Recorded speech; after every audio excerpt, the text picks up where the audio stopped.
Hey tribe, I know it's been a hot minute since our last update, but don't worry, Busha's got your back. Let's get into everything that's happened in the Cryptoverse since January. So sit back, grab a snack, let's dive in. January.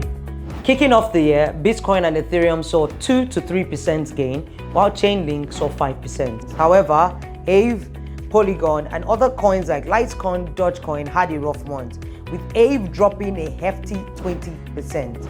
Tether boosted its Bitcoin stash by purchasing $350 million worth. Let's take a moment for the figures. Pushing its holding to 66,465 BTCs. In February, the crypto market took off. Bitcoin, Ethereum, and Dogecoin soared by 45 to 48%, and Bitcoin even broke past $60,000. That was a really great month for everybody that has been holding Bitcoin, through all the trials and tribulations you held on. It was the beginning of a good time, it was a great run. US Bitcoin spot ETFs were on fire, raking in over $3 billion by the middle of February. Reddit also jumped on board and started purchasing Bitcoin and Ether with their extra cash. Meanwhile, MicroStrategy made a huge Bitcoin buy. I feel like there's no time I've done a last month in crypto where I haven't spoken about MicroStrategy and how they've just been stacking up so many Bitcoins that their last purchase increased their total to 193,000 Bitcoins. I said the last year and I'll say it again. MicroStrategy do give you away. Coinbase had a bit of a hiccup when Bitcoin hit $63,000, but it's quickly bounced back.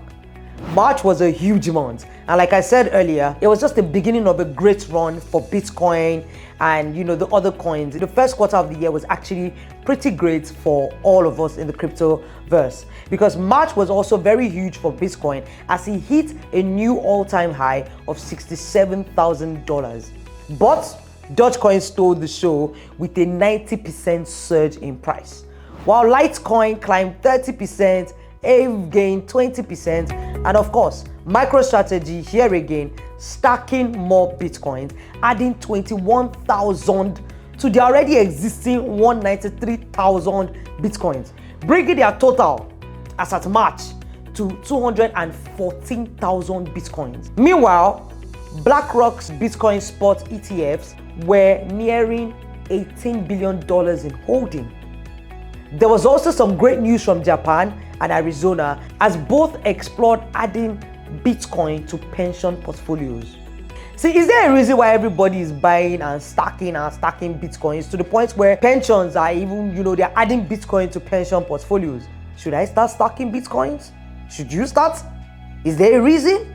Let us know what you think in the comments below. Ethereum's DENCON update in March was a game changer, focusing on reducing the fees and improving the scalability. Did you notice any change in the fees? I know that prior to this update, I used to hear personally about how Ethereum the gas fees were ridiculous. So tell me, did you notice anything since March? Well, the second quarter started and April wasn't too kind to us, with most cryptocurrencies dropping.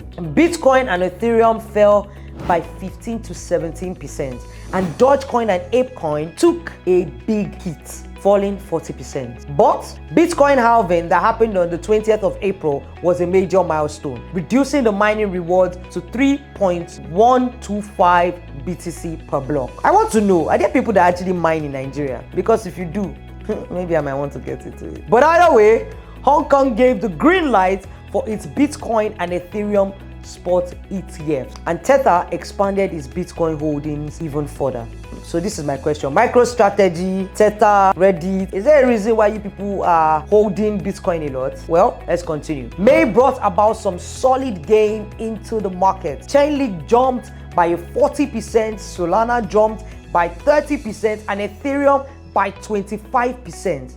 And 8 Ethereum spot ETFs were approved, with trading set for June or July. El Salvador, let me 1 second for El Salvador. Let's just even take a minute for El Salvador, who has always been very forward in thinking from the jump, being one of the first countries to make Bitcoin a legal tender, and now they're continuing to expand their Bitcoin ventures. And also, Chainlink started piloting blockchain finance projects with US banks. Crypto is really here to stay, and that's making me very excited as a crypto enthusiast myself. Aave Labs was also announced with major updates for Aave version 4, pushing its GHO stablecoin forward. There was a trend in the second quarter of the year, as June also wasn't great for a lot of cryptocurrencies, with Bitcoin, Aave, and Ethereum being down by 8 to 10%, and Solana dipping 12%. But some interesting developments happened in Bitcoin mining. Marathon Digital started using mining heat for district heating in Finland, and Dutch Telecom announced plans to mine Bitcoin. July, the third quarter of the year, brought around mixed results, as Solana and Aave were standouts, gaining 20 and 13% respectively, while Bitcoin only rose by 4%. Ethereum, Litecoin, and others fell, with ApeCoin taking a massive 25% dip. I just want to tell you, from a fellow crypto person, July wasn't that month. Take heart.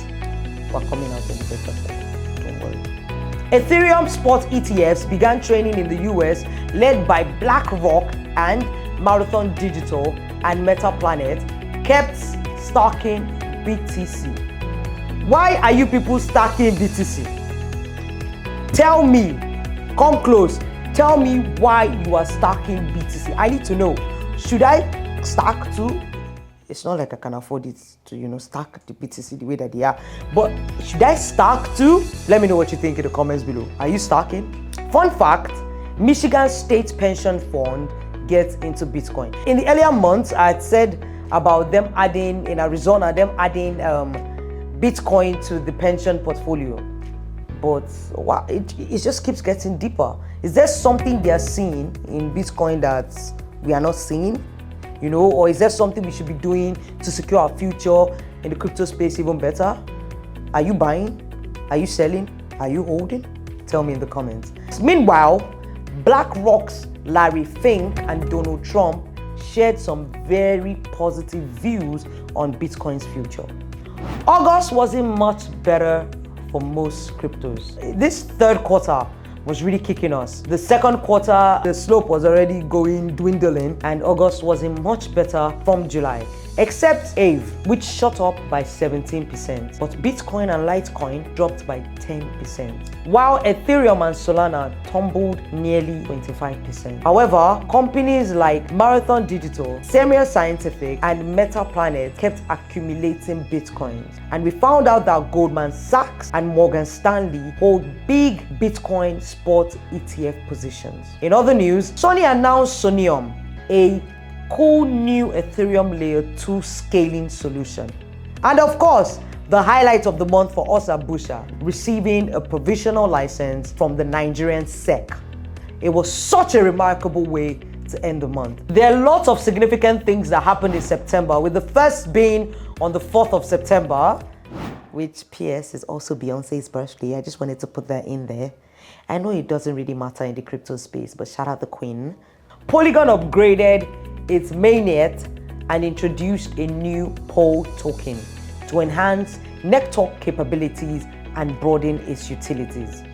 Another thing that happened in September was the EOS hard fork, which is supposed to impact its governance and increase its market value. And of course, we have the Korean Blockchain Week. This event has been a talk from so many people that are interested in the blockchain innovation, particularly Web3 technologies. Oh, unless I forget, the Dusk Network launches mainnet on the 20th of September, focusing on decentralization and scalability, which should, according to them, attract more investors. This month has also been quite alright month for all the coins. Bitcoin hasn't done too badly, but I'll let you know more about that in October. Thank you very much for sticking with me. That's all the scoop for now. There's been a lot of ups and downs, but the crypto world never sleeps. We keep grinding and we keep staying hopeful. That's why we hold our favorite coins. Until next time, it's been real. Ciao.